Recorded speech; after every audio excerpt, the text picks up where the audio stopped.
Part of the interruption, but I'm Frank Isola. Hey, Tony, scientists now say Jupiter was once twice as big as it is today. Tony Kornheiser, wow. And I thought Uranus was gassy. I'm so glad Wilbon's not here, because Wilbon would ruin the joke. He'd go, and he'd ruin it. And it's a good joke. You got right? it. It's a good joke. Good joke. Welcome to PTI, boys and girls.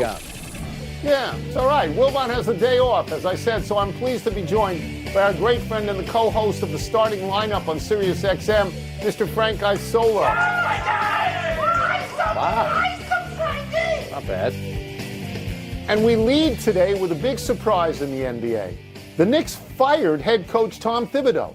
Tibbs led the Knicks to the playoffs in 4 of his 5 seasons at the helm, most recently bowing out to Indiana in the Eastern Conference Finals on Saturday. The team just won 50 games in consecutive seasons for the first time since the 90s. Frank, does this move make sense to you? Well, it doesn't make any sense, except if you cover the Knicks for a long time like I did. I always tell people, remove logic and reason from anything that happens, especially over the last 20 years under the current ownership group here. Tom Thibodeau and the Knicks won 10 playoff games, Tony. In the previous 18 years, they won 7. That's seven playoff wins over 18 years, and they kept moving the goalposts. It was, you have to beat Detroit. All right, you better be competitive against Boston. They beat Boston. Then they lose to Indiana. Everyone's treating Indiana like that's some also-ran team. They were really good since January 1st. So it feels to me like it's a bit of a witch hunt. They wanted Tom Thibodeau out for a long time, whether that's Jim Dolan, whether that's management. But the Knicks are going to go back to doing what they know best, which is losing basketball. When they finally had some stability and continuity and some winning, clearly couldn't handle prosperity. So I found out about this. I got a phone call about 2 hours ago. And I mean, your jaw drops. What? What are you talking about? They just had a really good year, the best year than they've had in a long time. And Thibodeau was part of it. Now, I will tell you that I would watch these playoff games and I would see him on the sideline standing absolutely still with a pained expression on his face, and I figured he had ulcer problems. But I never got the sense that he didn't have control of the team, and I never got the sense that there was rebellion. Maybe there was. I'm going to ask you the questions that a sports writer would ask in this thing, which is, who are the Knicks chasing? Are they chasing a player and they had to make this change? Are they chasing a coach? Who is running the Knicks? Is it the owner in this case, or is it the general manager? And what is the aim here? Because Thibodeau did a good job by any objective measure. Yeah, they're all great questions. And, Leon Rose is the president. Leon was once Tom Thibodeau's agent. He's a team president. He was once his agent. There's no way, I can't imagine that Leon Rose wants Tom Thibodeau out. Jalen Brunson said right after they lost Indiana that he had his full support. So that leads me to the owner. Someone got to the owner. The one thing about the Knicks, you get these celebrities that show up at games and they pay crazy tickets. They want to hug the players after games. The Knicks get caught up in all the hoopla. They never get down to the nitty-gritty of what it takes to win. Think about this, Tony. Minnesota has now lost back-to-back years in the Western Conference Finals. Is Chris Finch in trouble? Rick Carlisle got swept last year in the conference finals, blew a game 1. Keep that in mind, blew a game 1. Was Rick Carlisle in trouble? This is just the way the Knicks do business. How about these numbers? The last 2 years, Tom Thibodeau's won 17 playoff games. Steve Kerr's won 5. Ty Lue's won 5. Eric Spoelstra's won 1. There is no perfect coach out there. He did a good job, but for some reason for them, it wasn't good enough. I'll get you out of here on this, and it's the question anybody would ask to someone who knows about this. Is there someone they have in mind to coach this team, or did they just want to get rid of Thibodeau? I think right now, I don't think there's somebody that they have in mind. But you know what? Round up the usual suspects. What about Jay Wright, who coached a bunch of the players at Villanova? I've been hearing Jason Kidd's name. I don't know how they're going to get him out of Dallas, but there must be somebody out there now. I just think this all transpired in the last 48 hours. But it's shocking in a lot of ways, but it's typical of the way the Knicks do business. None of it ever makes sense. They finally had some stability and continuity, and it's not good enough for them. All right, we have a show to do. We move now to football because Wilbon took the day off, so we don't have to talk solely about the NBA other than Thibodeau. Washington quarterback Jaden Daniels was Rookie of the Year last year. His offensive coordinator, Cliff Kingsbury, said recently that he expects Daniels, quote, to take a big jump, unquote, this season. Frank, do you? I really do. And it's funny, we're talking about these organizations, and you know this organization as well as anybody, and they changed ownership. And you think about the way things have changed there. They got the right coach in, but we know how it works in football. You got to get the quarterback. And Jaden Daniels, first of all, they say he's bulked up, and that was the one thing that I always worried about. You look at him, he's slight. He has all the tools. He's smart. He's committed to winning. He's a leader. Everything is there for them. That's my biggest issue. Is he going to be durable enough? And you look at what Washington did. They went out and got Laramie Tunsil, all-pro, tackle, Deebo Samuel, so they've added weapons. They drafted a tackle. They drafted another receiver. They're doing all the right things, but you know this. That's the most important position in sports, and they got the right guy. Yeah, I'm not going to go into all the history here about why they like this guy and why they would have drafted him over Caleb Williams anyway, though Caleb Williams went to high school in Washington, D.C. Yeah. He was slight. He still is pretty slight. Everybody worries about Robert Griffin because Daniels likes to run. Griffin liked to run. He was slight. It ended his career. Okay, and Daniels ran last year. Daniels ran 148 times last year, 891 yards and 6 touchdowns. There is some sense he got hit, but he never got hurt enough to miss a game. There is some sense that he is bulking up a little, though in the pictures that you see, let's not make him into Arnold Schwarzenegger because he's not. He's not that big.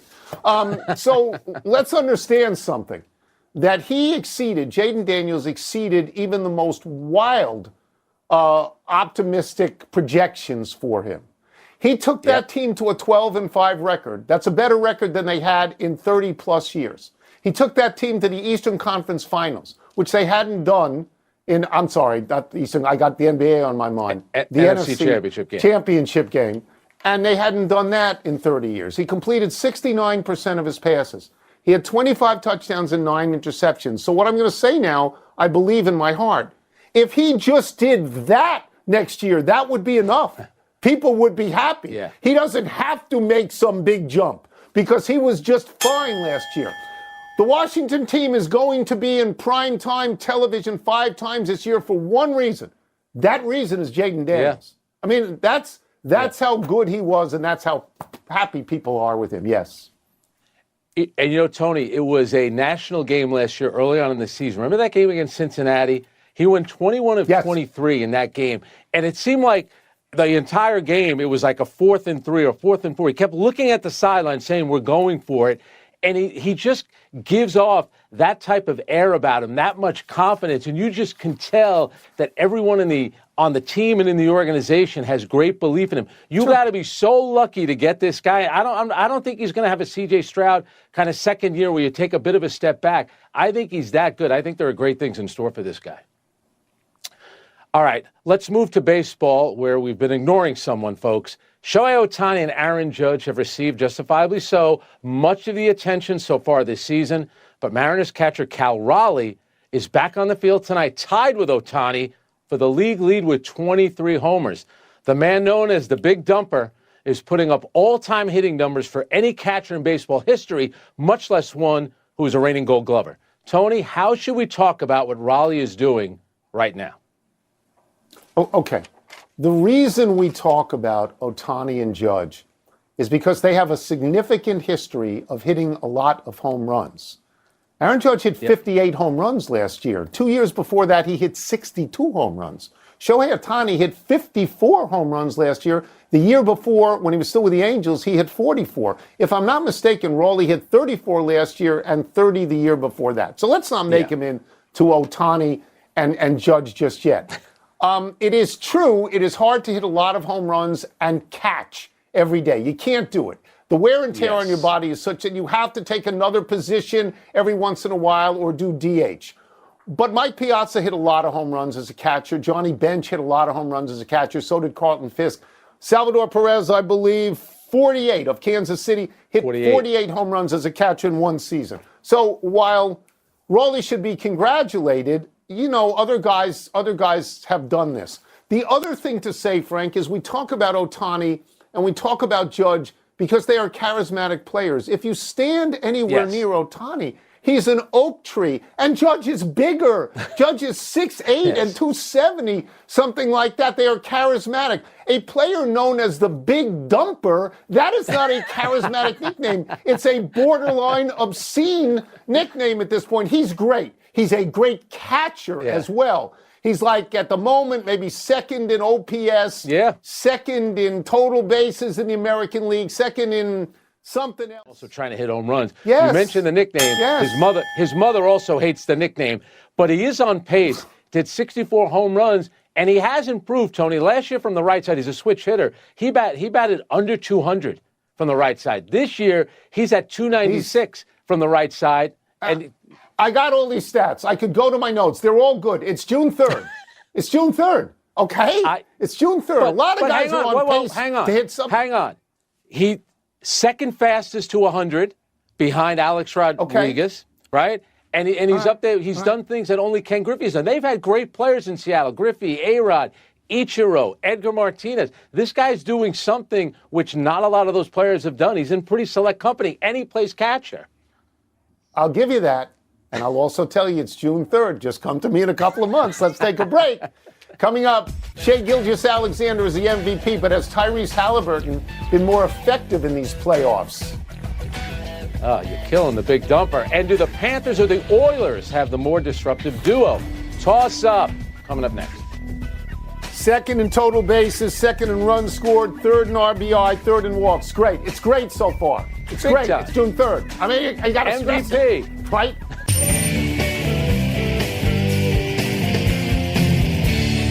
Time to spank Frank and toss up. What's first?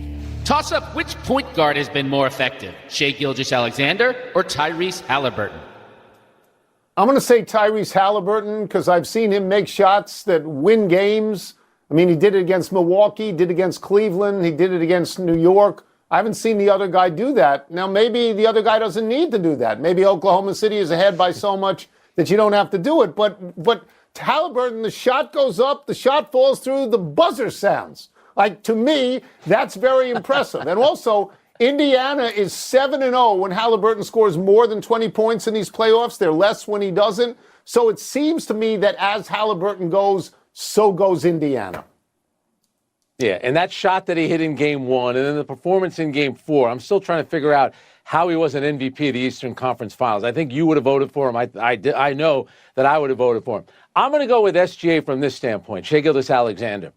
They won 68 games during the regular season. They've already won 12. That equals 80. I'm bad at math, but that's 80. And he's averaging 29.8 points and just about 7 assists per game. And I'm going to, right now, the game that sticks out more than any other, Game 4 in Denver, Tony. They're down 2-1 in the series. They trail going into the fourth quarter. They lose that game. They're down 3-1. Their season might be over. He scores 9 points in that quarter. Denver only scored 18 as a team. OKC goes on to win that game. They've been off and flying since then. He has been the most effective because he keeps winning, and he has a chance to do something magical. Regular season MVP, maybe finals MVP as well. Yeah.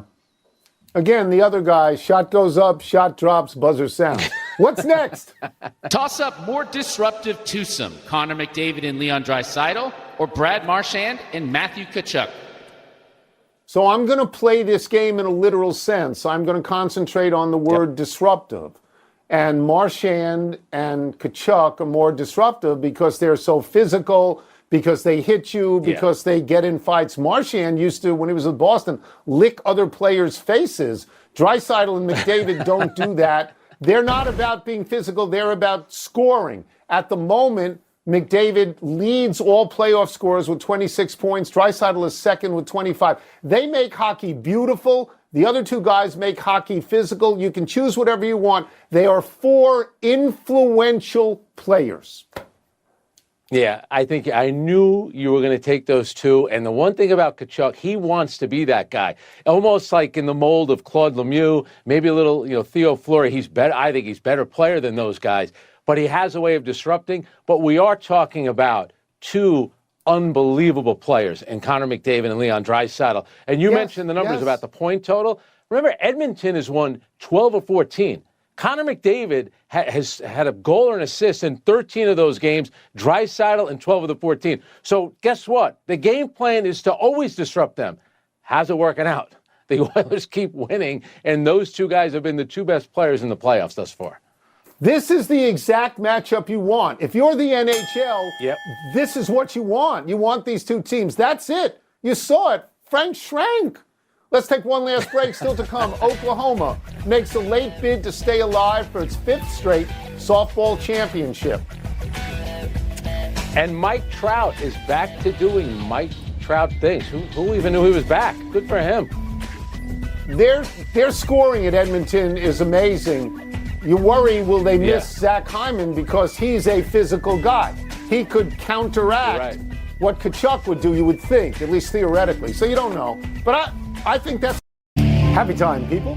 Happy 39th birthday, Rafael Nadal. What better time to salute Nadal than during the French Open? Nadal won this tournament 14 times. Nadal's overall record on the red clay at Roland Garros is an astonishing 112-4. Lest you think Nadal was a one-trick clay court pony, he also won Wimbledon twice, the Australian Open twice, the U.S. Open 4. Always think of Rafael Nadal, and I was always a Federer guy, but Nadal against Federer on the clay, 6-0 at Roland Garros, and he beat him at Wimbledon, so that puts Nadal just a little bit ahead of Roger, unfortunately. Happy anniversary, Nolan Ryan. On this day 36 years ago, the great fireballer pitched his 11th one-hitter, striking out 11 as Texas beat Seattle. It was Ryan's 16th game, giving up either no hits or one hit, breaking Bob Feller's record of 15. Ultimately, Ryan would park that record at 19. Ryan pitched the most no-hitters, 7. He is tied with Feller for the most one-hitters, 12. Ryan has the most two-hitters, 18. The most three-hitters, 31. Ryan has the most strikeouts, 5,714. Ryan pitched for mostly average teams that did not give him a lot of run support, which is reflected in his career record of 324 and 292. His 292 losses are third all time. The most wins and the most losses belong to Cy Young.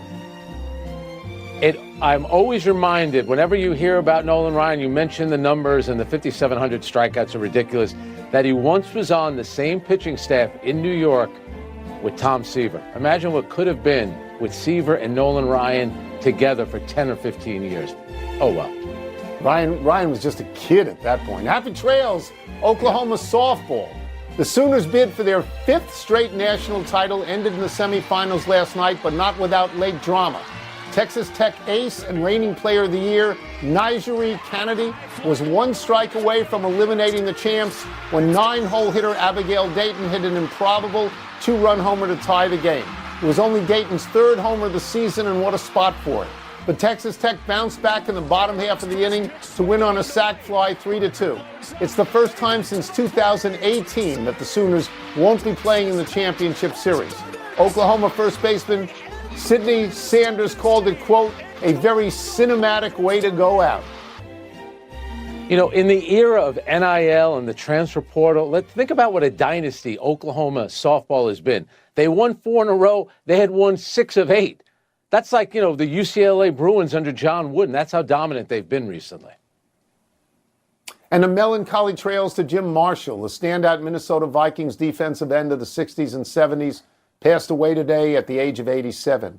Marshall was a 14-year captain in Minnesota and a key member of the Purple People Eaters alongside Hall of Famers Alan Page and Carl Eller. He set a then record for consecutive games played at 282, and he went down in NFL lore for picking up a fumble in a 1964 game and accidentally returning the wrong way for what he thought to be a Vikings touchdown, but was actually a 49ers safety.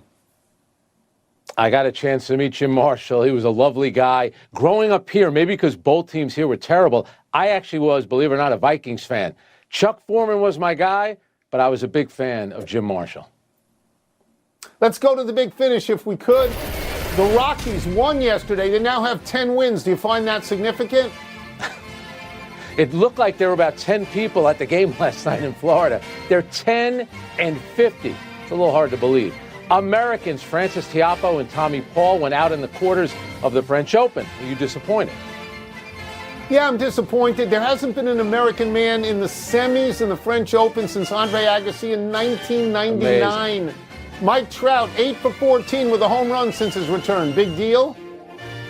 Yeah, he looks good. By the way, that's his second career home run at Fenway Park. A little hard to believe. 17-year-old Mason Howell shot 63-63 in a single day to qualify for the U.S. Open. Are you impressed?